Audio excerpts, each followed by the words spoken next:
베드로전서 1장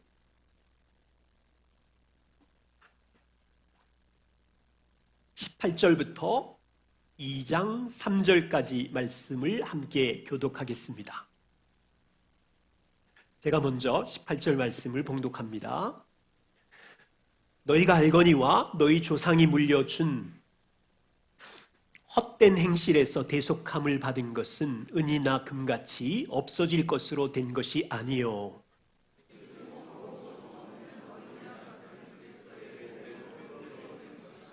그는 창세전부터 미리 알린 바 되신이나 이 말세에 너희를 위하여 나타내신 바 되었으니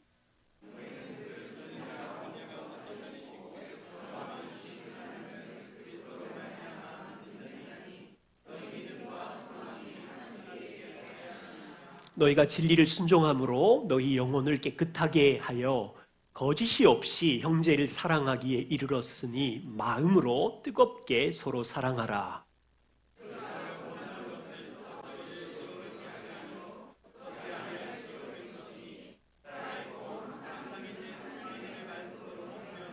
그러므로 모든 육체는 풀과 같고 그 모든 영광은 풀의 꽃과 같으니 풀은 마르고 꽃은 떨어지되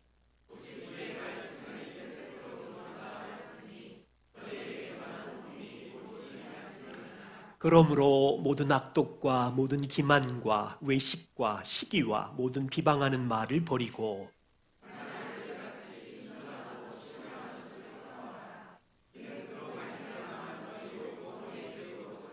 3절 함께 봅니다. 너희가 주의 인자하심을 맛보았으면 그리하라. 아멘. 네, 이 말씀이 성령께서 올 한 해를 살아가는 데 힘이 되시도록 지혜해 주시기를 같이 기도하겠습니다. 시간의 통치자이신 하나님, 올 한 해를 시작하는 첫 주일 아버지의 말씀을 듣습니다. 이 말씀이 우리의 마음밭에 뿌려질 때 성령께서 깨닫는 지혜를 주십시오. 올 한 해를 인생과 역사의 통치자이신 주님의 손을 붙들고 이와 같은 가정, 교회, 우리 인생으로 세워가기를 소망합니다. 도와주십시오. 예수님 이름으로 기도드립니다. 아멘. 시간의 주권자이신 하나님께서 2026년 한 해를 모든 사람에게 똑같이 선물로 주셨어요. 우리는 시간의 청지기로 한 해를 하나님 앞에서 사람 앞에서 살아갑니다. 저는 이번 새해는 이게 육자가 가까이 오니까 큰일 났네. 조금 약간의 위기감이 들면서 새 마음이 들더라고요. 그래서 주님, 진짜 매년이 새로운 출발선에 서 있는 사람처럼 살게 해 주십시오라는 다짐을 개인적으로 했습니다. 여러분은 한 해를 어떻게 시작하셨어요? 올 한 해 그냥 오는 한 해잖아. 그냥 대충 살지 뭐. 또 똑같을 거야. 소망 없이 시작하셨어요? 아니면 주님 손 붙들고 이렇게 살아야지라는 소망을 품고 시작하셨어요?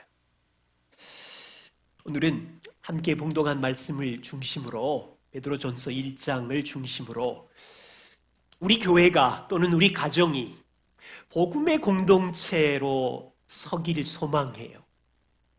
특별히 복음의 공동체, 복음의 가정은 믿음의 공동체이고 소망의 공동체이고 사랑의 공동체이고 그렇죠. 복음이 주는 열매가 이 세 가지거든요. 이것이 무슨 의미인지 우리가 살펴보고 그리고 그 공동체를 세우기 위해서 한 가지 실천, 적용을 나누려고 합니다. 우리 교회는 무엇을 믿습니까? 여러분은 교회 가족인데 성도이신 여러분들은 무엇을 믿나요? 베드로전서 1장 21절에는 하나님을 믿는데 어떤 하나님을 믿는지 베드로가 설명합니다. 너희는 그를 죽은 자 가운데서 살리시고 영광을 주신 하나님을 그리스도로 말미암아 믿는 자니 너희 믿음과 소망이 하나님께 있도다. 어떤 하나님을 믿습니까? 두 가지죠. 첫째는 그리스도를 죽은 자 가운데서 살리신 하나님을 믿습니다. 두 번째는 살리신 그리스도에게 영광을 주신 하나님, 살아난 그리스도가 왕의 영광을 가지고 인생과 역사를 통치하신다는 하나님을 믿습니다. 여러분은 이 두 가지를 믿으시는 건가요? 올 한 해 십자가에 죽으신 예수님을 하나님이 살리셨음을 믿고 살리신 그 예수가 가정과 교회와 인생의 역사의 통치자이고 왕이라는 영광을 가지고 내 삶과 교회와 역사를 주관하신다는 것을 믿나요?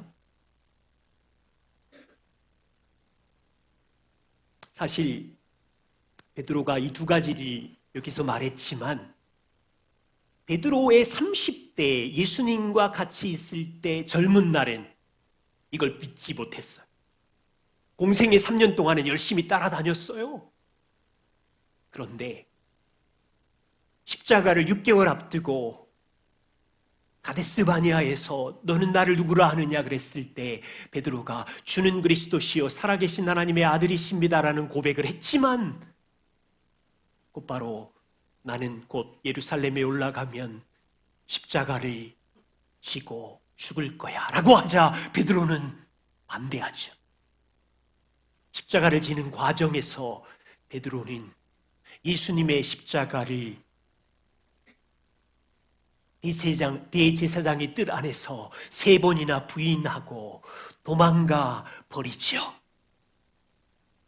분명히 부활하신 예수님을 베드로는 만났는데 빈 무덤을 발견하고도 소망을 잃어버리고 갈릴리 고향으로 가버렸죠. 그렇지만 다시 살아나신 주님은 갈릴리까지 찾아가셔서 베드로를 신방하시고 내 어린 양을 먹이라는 사명을 주시지요. 그때부터 베드로는 30년 동안 그리스도를 죽음에서 살리신 하나님을 믿었고 살아계신 그리스도가 인생과 역사의 통치자, 영광을 가지신 분이심을 믿고 30년을 살았어요. 자, 오늘 베드로전서는요, 베드로의 나이가 거의 60에 가까웠을 때인데 정치적으로는 로마 폭군 네로 황제가 다스리던 때였어요. 베드로는 지난 30년 동안 그리스도를 알아가는 일이 굉장히 많이 자랐어요. 말씀을 다시 한번 보십시오. 18절과 19절. 어디까지 자랐는지 보세요. 너희가 알거니와 너희 조상이 물려준 헛된 행실에서 대속함을 구원함을 받은 것은 은이나 금같이 없어질 것으로 구원함을 받은 것이 아니라 오직 흠이 없고 점이 없는 어린 양 같은 하나님의 아들 그리스도의 보배로운 피로 구원함을 받은 것이다. 베드로는요, 구약이 배경이잖아요. 유대인들 구약 수백 년, 1000년 가까이 조상들이 물려준 헛된 행실, 구원의 원리는 무엇이었어요? 율법을 지키고 할례를 받고 사람이 말씀을 지킴으로 구원받는다는 이 헛된 행실을 벗어났어요. 허망하고 부끄러운 선행으로 구원을 얻는다는 것이 아니라 이 땅에 있는 금이나 음과 같은 땅에서의 가치 있는 돈과 지식으로 구원을 얻는다는 것이 아니라 베드로는 이제 이해하게 된 거예요. 오직 하나님의 아들 그리스도의 보배로운 피로 구원함을 얻는다는 걸 명확히 알았어요. 그 피를 흘리신 분이 누구예요? 20절에 보세요. 그 예수는 갈릴리의 목수 정도가 아니라 창세 전부터 계셨던 분, 하나님의 아들. 갑자기 예수가 마리아의 몸에서 태어난 것이 아니라 이 말세에 너희를 위하여 메시아로 구원자로 나타나신 분. 베드로가 30대 이걸 알았겠어요? 베드로가 예수님과 공생애를 할 때는 갈릴리 청년인 줄 알았고 33년을 사신 그분이 창세전에 계신 하나님이라고 고백했겠어요? 그런데 30년 동안 성령 안에 그리스도가 누군지를 깨달으면서 그분은 창세전에 계신 하나님이시고 그분의 33년의 죄 없는 삶의 증인이 되어서 그분의 십자가에 흘리신 피는 나의 죄를 용서하기 위함인 거고 그분의 완전하신 순종은 하나님 앞에 의로 나를 세우기 위한 거라는 걸 분명히 알고 있는 거예요.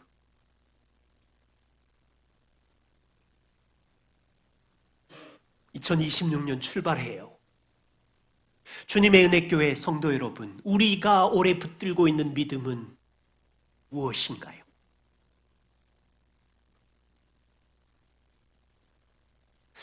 세상 사람들, 일반 종교의 믿음은 내가 원하는 소원이 이루어질 줄 믿습니다. 자기 소원이죠. 그 소원을 이루기 위해서 신을 감동시키는 거죠. 돈을 내든지 정성과 신을 향하여 충성을 맹세하면 내가 원하는 소원을 들어주는 믿음. 그런데 기독교의 믿음은 독특해요. 그 믿음이 아니라고요. 하나님이 나를 사랑하사 우리 힘으로는 구원을 못 받으니까 하나님이 아들을 십자가에 죽이신 것을 우리는 믿는 거예요. 우리의 의로는 하나님 앞에 설 수 없으니까 아들이 이루신 의의 삶을 우리가 믿는 거예요. 그리고 십자가에서 죽어 영광을 받으신 그분이 2026년 여전히 살아계신 주님이 우리 가정의 통치자고 역사의 통치자고 교회의 통치자인 것을 우리가 믿는 거라고요.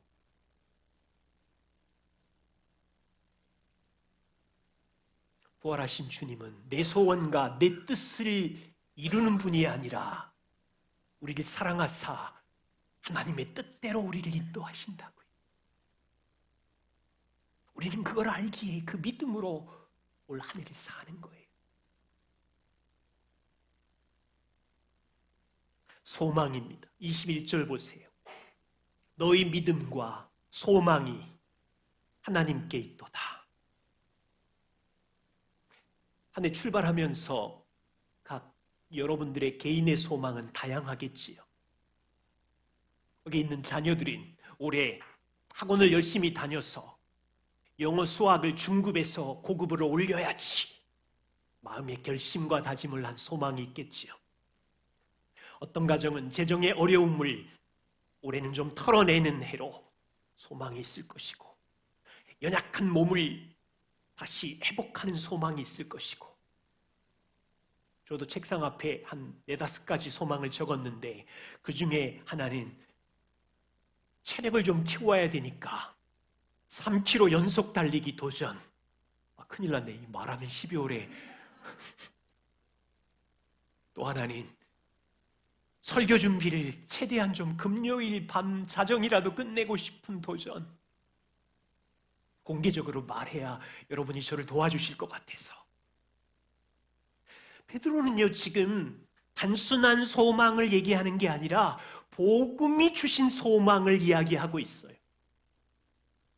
이미 1장에 그렇게 얘기해요. 1장 3절과 4절 보십시오. 하나님께서 그리스도를 죽은 자 가운데서 살리시고 부활하게 하심으로 우리를 거듭나게 하셔서 주신 산 소망이 있는데 그것은 썩지 않고 더럽지 않고 새하지 아니하는 천국의 유업을 잊게 하는 소망이고 그리스도인에게 주신 이 소망은 하늘에 간직한 것이다. 리빙 호프이 우리에게 있다. 요한일서 3장 2절에 이렇게 가르치죠. 사랑하는 자들아, 우리가 지금은 고난받지만 하나님의 자녀이다. 장래에 어떻게 될지는 아직 나타나지 아니하였지만 그가 나타나시면, 그가 다시 왕으로 재림하시면 우리의 몸도 그리스도와 똑같을 줄을 아는 것은 그의 참모습 그대로 볼 것이다. 예수님의 제자 베드로나 요한은 동일한 소망을 초대교회 성도들에게 가르쳤어요.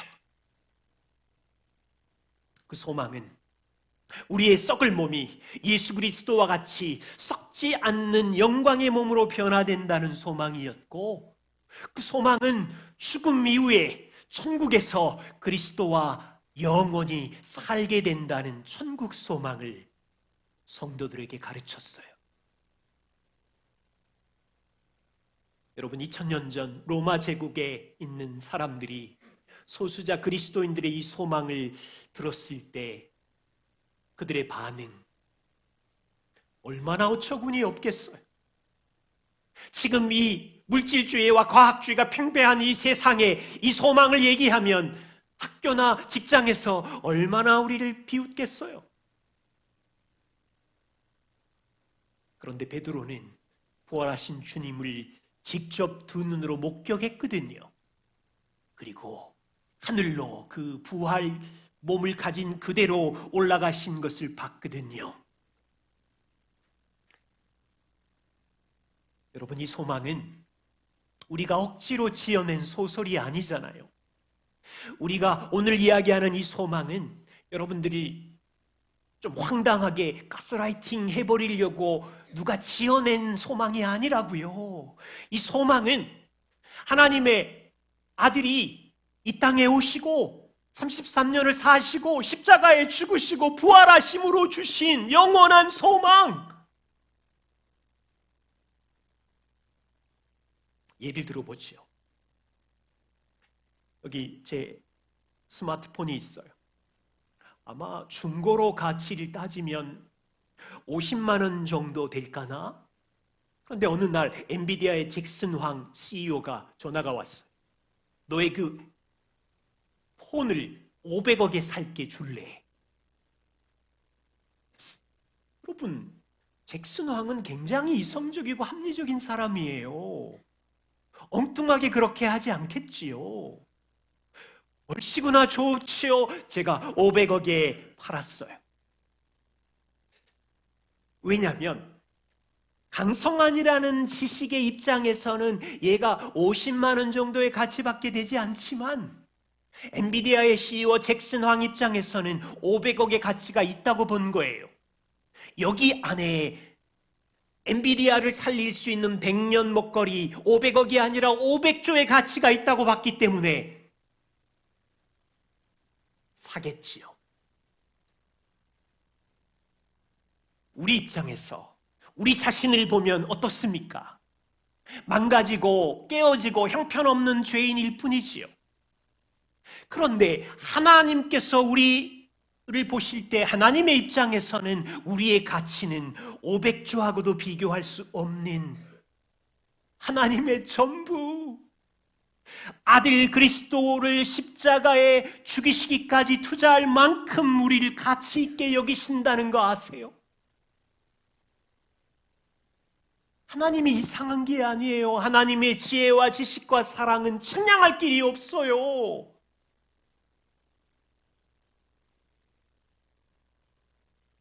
하나님 입장에서 우리의 가치는 영원한 아들의 신부로 보셨고, 그러기에 하나님 입장에서 우리를 구원하신 이유는 썩지 않고 새하지 않는 하늘나라를 상속받아서 우리랑 영원히 살 존재로 보셨기 때문에 전부를 투자하신 거예요. 그런데 우리에게 문제가 있어요.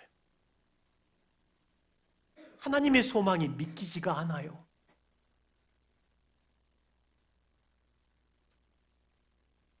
아들이 흘리신 보배로운 피로 구원해 주셔서 감사합니다 라고까지는 믿을 텐데, 여전히 하나님이 주신 소망은 그냥 저 구석에다가 밀쳐버리고 땅에 썩어지는 소망을 대부분 붙들고 살아가요. 죽음 이후에 영원한 천국 소망 난 모르겠고, 하나님 땅의 소망이라도 좀 이루어 주세요. 그래서 그리스도인들도 세상 사람처럼 누가 빨리 성공하는가라는 경주에 참여해요. 그러다가 낙심해요. 지평수 늘리기 경주에 똑같이 에너지를 쏟다가 기회를 놓치면 또 절망해요.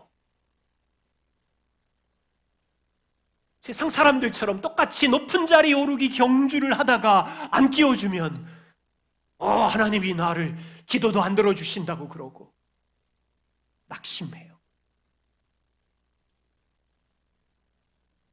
여러분, 일반 종교, 일반 사람들인 땅에서 나의 소망, 성공을 이루어 주십시오 이지요.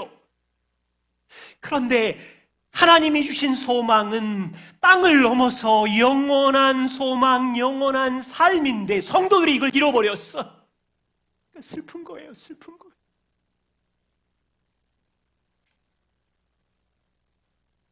소망이 있어요. 주님의 은혜교회가 존재하는 동안 세상처럼 교회의 크기, 숫자, 재정으로 교회를 평가하지 말자고요. 이 소망이 있으세요? 우리 교회가 한 사람 한 사람이 각자 그리스도를 닮고 그리스도의 신부로 준비되어져 가고 세상의 빛과 소금, 사랑의 은혜의 통로가 되는 것이 건강한 일인데, 세상에 살다 보니까 교회를 평가하는 건강성의 기준도 없고,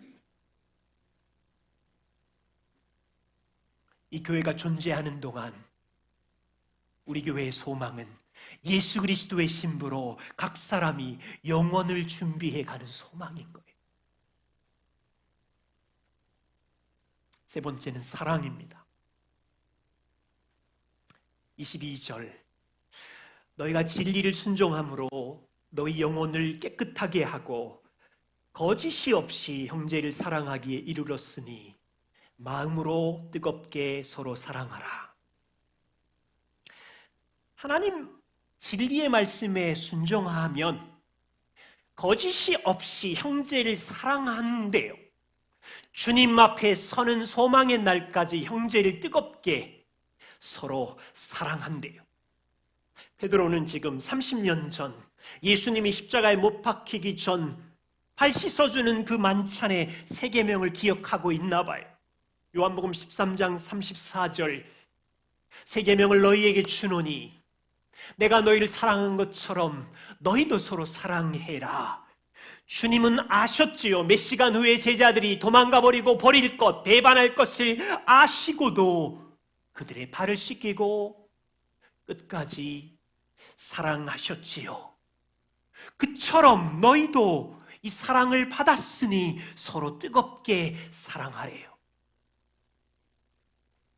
그러실 수 있겠어요? 내 등에 칼을 꽂고 도망갔고 내게 거친 말로 상처를 주었고, 우리가 주님께 상처를 주고 주님께 칼을 꽂고 배반하고 지날 때도 주님은 우리를 사랑하신 것처럼 2026년 여러분 가정과 교회가 뜨겁게 사랑하는 한 해가 되어야 될 텐데, 우리 중에 누가 아파도 덮어주고 사랑하고, 누가 낙심해도, 누가 마음이 다쳐도, 누가 오랫동안 신음하며 고통 속에 있어도 주님이 그들을 사랑하시기에 내가 그랬을 때 주님이 나를 사랑하신 것처럼 우리가 주님을 닮아 뜨겁게 끝까지 사랑할 수 있다면 교회가 세상에 존재하는 이유가 있겠죠. 베드로는 지금 초대교회 성도들에게 믿음, 소망, 사랑, 복음의 공동체이기를 원해요. 그런데 이건요, 베드로만이 이 고백을 하는 게 아니라 바울도 성경 곳곳을 들여다보십시오. 반복적으로 믿음, 소망, 사랑을 외칩니다. 예를 들어 두 구절만 살펴보지요. 골로새서 1장 4절. 바울이 감옥에 있을 때 골로새 성도들의 소식을 듣습니다. 그것은 골로새 성도들이 그리스도 예수 안에, 성도들 안에 있는 믿음을 듣고요, 모든 성도들이 서로 사랑한다는 소식을 들었고요, 그들이 하늘에 쌓아둔 소망을 붙들고 있다는 소식을 들었어요. 자, 바울이 무엇으로 기뻐했어요? 골로새 성도들 중에 집을 샀고 땅에 성공 빌딩을 지었고 누가 믿음으로 병을 고쳤고 이거를 들음으로 기뻐한 게 아니라, 성도들 중에는 누구는 재산을 잃어버렸고 누구는 감옥에 갇혔는데도 그들이 하나님이 행하신 일, 예수님의 십자가와 영광을 굳게 그들이 믿고 있는 것을 듣고 기뻐한 거예요. 모든 성도에 대한 사랑을 듣고 기뻐한 거예요. 믿음을 지키다가 잃어버리고 팔다리 고장 나버리고 모든 것을 잃어버렸음에도 나약한 그들을 돌보는 모든 성도에 대한 사랑을 듣고 기뻐한 거예요. 그리고 그들의 소망은 그리스도께서 주신 소망, 핍박 가운데 있었지만 그들의 몸이 그리스도와 같이 영광스러운 몸이 되고 천국의 영원한 삶에 대한 소망 때문에 기뻐하는 것을 바울이 듣고는 감사하고 있어요. 저는 여러분이 올 한 해 연봉도 좀 올라가고 건강도 좀 좋아지고 체력도, 아이들도 전교 몇 등 안에 들고 이것도 기쁨이지만 면밀히 서로 살펴보자고요. 이 믿음과 소망과 사랑 안에 고난을 견디고 인생의 골짜기를 견디고 있는지를 보고 함께 기뻐할 수 있고 감사할 수 있다면, 데살로니가전서 1장 3절에는 다른 표현을 써요. 데살로니가 성도 너희의 믿음의 역사에 감사하고 사랑의 수고에 감사하고 우리 주 예수 그리스도에 대한 소망의 인내를 감사하고.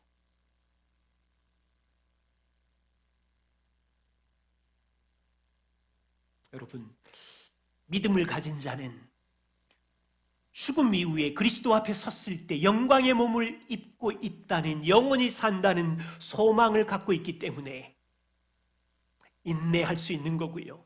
믿음의 역사와 소망의 인내를 가진 자는 예수의 사랑을 경험하면서 그들이 섬기는 가정에서, 그들이 섬기는 일터에서 다른 사람에게 흘려보내는 사랑의 수고를 충분히 감당하고 있는 거죠.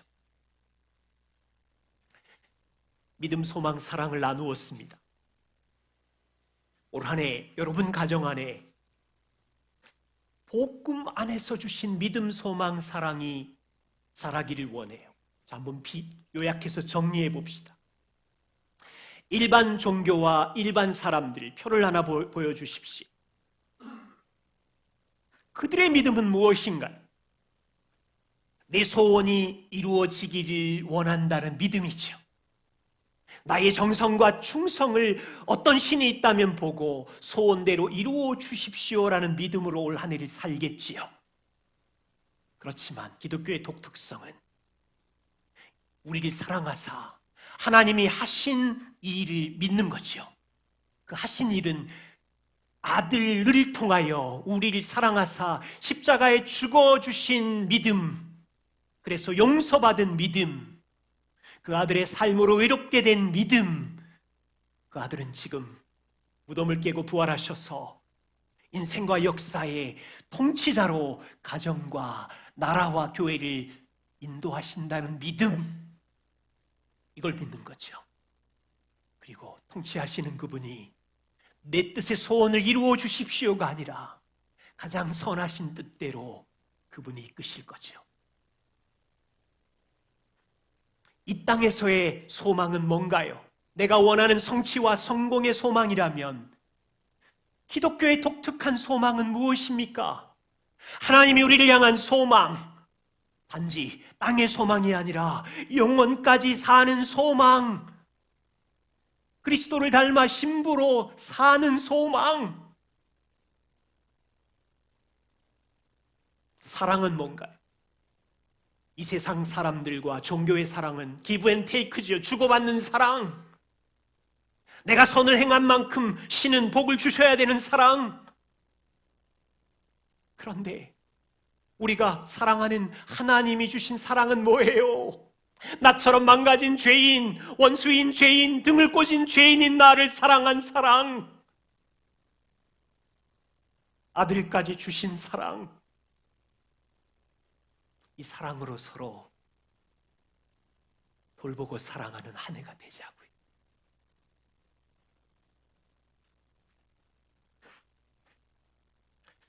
복음 공동체를 세우기 위해서 한 가지 실천을 나눕니다. 로마 제국에 살았던 시민들은 어떻게 하나님 나라의 자녀로 거듭났을까요? 태어났을까요? 베드로는 1장 23절에 이렇게 설명합니다. 너희가 거듭난 것은, 하나님의 자녀로 태어난 것은 썩어질 씨로 된 것이 아니고 썩지 아니할 씨로 된 것인데, 썩지 않는 씨, 살아있고 항상 있는 하나님의 말씀으로 거듭난 것이다. 1장 3절에는 다르게 말해요. 어떻게 거듭났냐면 그리스도를 죽은 자 가운데서 부활하게 하심으로 우리를 거듭나게 하사. 1장 23절에서는 하나님의 말씀으로 거듭났다고 했고, 1장 3절에서는 그리스도의 죽으심과 부활을 믿어 거듭났다고 했어요. 베드로는 그리스도의 십자가와 죽으심을 직접 목격하고 부활을 직접 목격한 이 사실을 믿어서 거듭난 케이스라면, 로마 제국에 흩어진 사람들은 예수님의 십자가와 부활을 직접 목격하지 않았죠. 어떻게 거듭났습니까? 그것을 목격한 베드로가 전한 사실, 25절 너희에게 전한 복음의 말씀, 베드로를 통하여 30년 전 예수님의 십자가와 부활의 말씀을 베드로를 통해서 흩어진 그들에게 전했더니 그들은 듣고 믿어서 거듭난 거예요.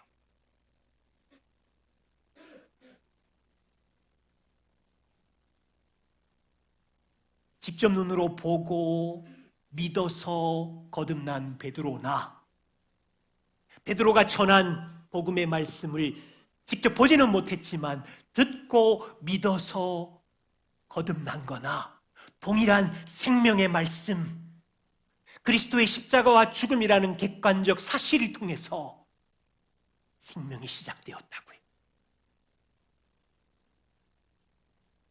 24, 25절의 베드로는 이 복음의 말씀을 무엇하고 비교하고 있어요? 그러므로 모든 육체는 풀과 같고 그 모든 영광은 풀의 꽃과 같으니 풀은 마르고 꽃은 시드나 오직 주의 말씀은 세세토록 영원하도다.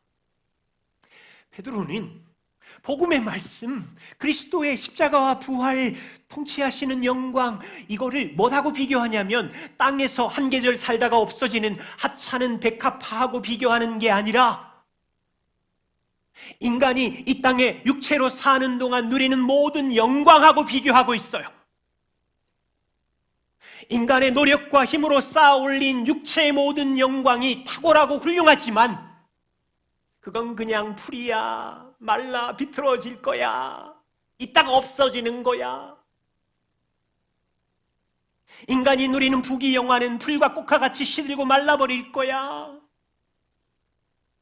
베드로식으로 말하면 야, 너희 지금 있는 로마 황제 네로의 권력의 영광은 찬란해 보이지만 금방 시들어 없어질 거야.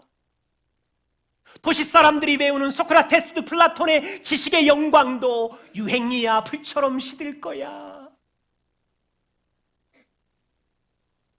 우리식으로 말하면 김일성의 영광도 불처럼 말라버릴 거고, 트럼프의 영광도, 이 정부의 영광도, 제국의 왕들의 영광도, 엔비디아 잭슨 왕, 테슬라 머스크의 영광도 잠시뿐이야 시들어버릴 거야. 베드로가 말하고 싶은 건 뭡니까?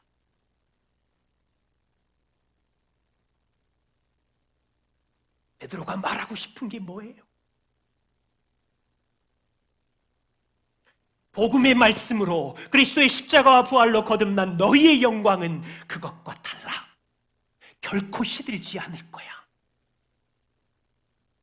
현재 너희는 로마 제국의 보잘것없는 나그네와 같지만, 핍박과 조롱을 받고 있지만,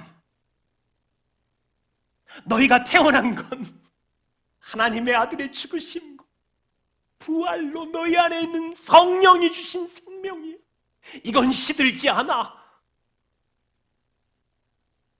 너희가 듣고 믿은 복음은 썩지 않는 씨앗이고 영원한 생명의 말씀이고, 너희의 생명이 통기하는 80년, 100년이 아니야. 세세토록 영원할 거야.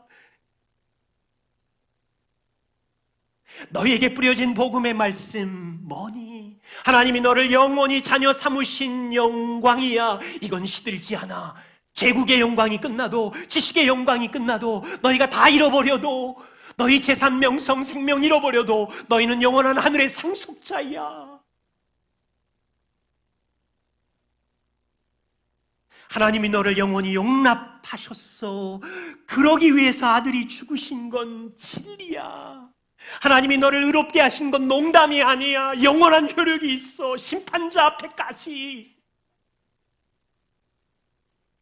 영원한 영광의 몸, 영원한 삶을 주시겠다는 것은 하나님의 소망이고 변치 않는 약속이야. 너희가 눈으로 보는 이 땅의 영광, 제국의 영광은 시들어 말라버리겠지만, 너희 안에 있는 하나님의 생명은 그들의 영광과 다르다는 걸 알아야 돼.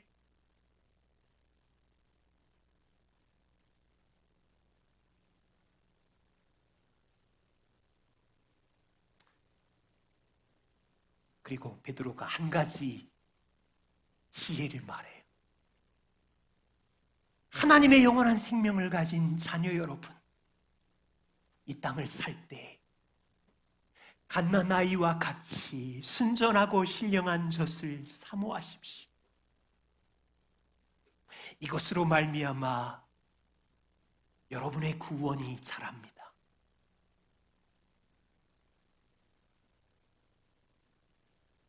소망이신 주님 앞에 설 때까지 여러분이 그리스도를 닮아갑니다.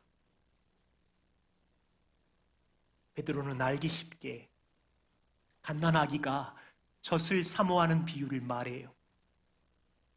갓난아기가 배고프면 어떻게 해요? 응애! 젖을 애타게 찾고 엄마 아빠 양식 주세요.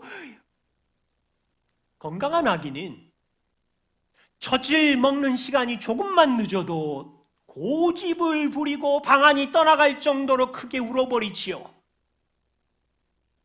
만일 아기가 젖을 애타게 찾지 않는 이유는 뭘까요?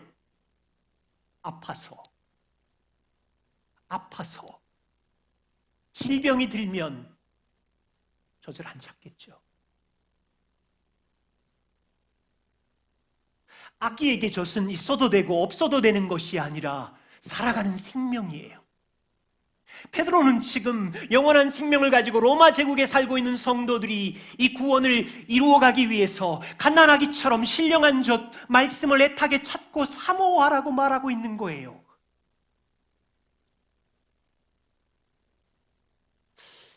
다 큰 10대와 성인이 밥을 찾지 않는 이유는 뭘까요? 둘 중에 하나일 거예요. 하나는 아플 때 밥 먹기 싫죠. 두 번째는 밥이 아니라 다른 군것질로 배를 채워서 그래요. 다른 걸로. 성도에게 이 복음의 말씀으로 태어났고 성장하려면 복음의 말씀을 먹어야 자라는데, 성도에게 이 말씀은 추가사항이 아니라 그 구원을 이루어가는 일에 정말 중요한 양식인데, 베드로는 1절에 복음의 말씀으로 태어난 자녀들이 버릴 것 5가지를 이야기하고 있어요. 그러므로 하나님의 생명으로 태어난 여러분, 모든 악독을 버리십시오. 모든 기만을 버리시고 외식과 시기와 모든 비방하는 말을 버리십시오. 여러분, 이 5가지는 어쩌면 평생의 친구일 수 있어요. 세상의 릴레이 경주를 하다 보면 이 5가지는 튀어나올 수 있고, 세상에 살다가 교회 안으로 들어오면 이 5가지 죄의 본성이 우리에게 있을 수 있어요. 그걸 버리래요. 여기 모든 악독은요, 잘못된 방법으로 자기 욕구를 이루려고 하는 습성이고, 모든 계율은 속임수예요. 다른 사람을 해치는 동기로 내 것을 얻기 위한 속임수를 쓰는 게 계율이고요. 외식은 위장하는 삶인 거 아시지요?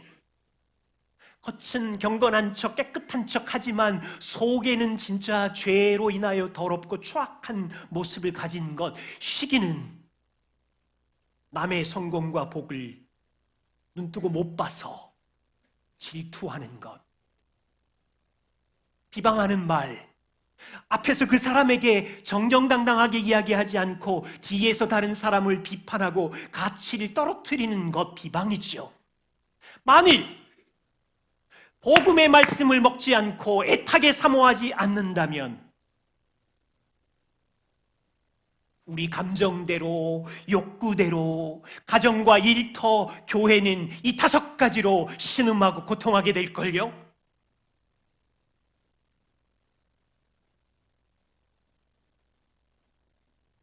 그리고 성도들은 잘하지 않을 거예요. 가정도 어둠이 가득하고. 기억할 것이 있어. 우리는 일생 사는 동안 날마다 배부름과 배고픔이 반복될 거예요. 갓난아기를 생각해 보세요. 엄마의 젖을 먹으면 배부르지요. 시간이 좀 지나면 배고프지요. 갓난아기는 어제 먹었던 엄마의 젖으로 오늘을 사는 것이 아니라 오늘 먹는 엄마의 젖으로 배부르고 오늘 평안한 거죠. 내일 또 배고프겠지요. 그럼 다시 엄마의 젖을 먹어야 되지요. 우리 모두 다 일주일 전에 먹은 하나님의 신령한 젖으로 오늘을 사는 사람이 없지요. 오늘 먹어야 되는 양식을 따라서 오늘 그 힘으로 사는 거지. 어떤 사람은 사경에 하면 뭐해, 부흥에 하면 뭐해, 산만 내려오면 그때뿐이고 엉망으로 사는데 나 이제 더 이상 안 할 거야. 여러분, 이 원리를 적용해 보세요. 부흥의 은혜는 그날 배부른 은혜이지 그 다음 날은 다시 배고파요. 말씀의 양식을 먹어야 돼요.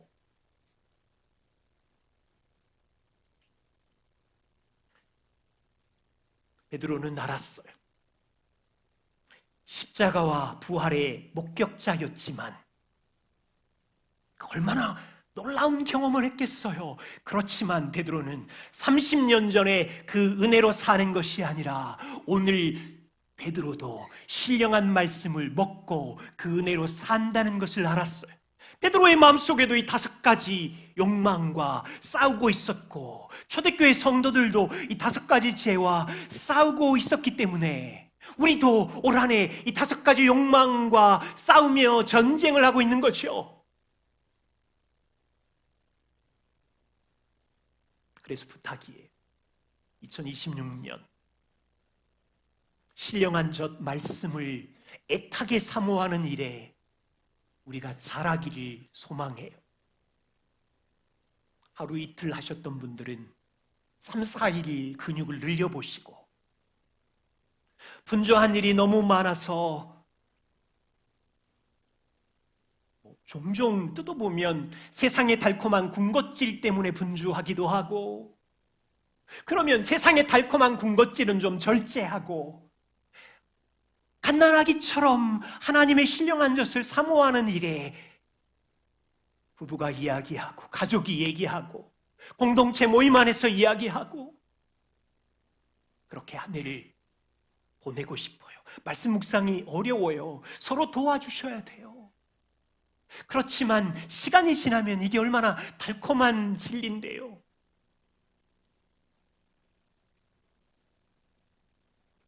마무리합니다.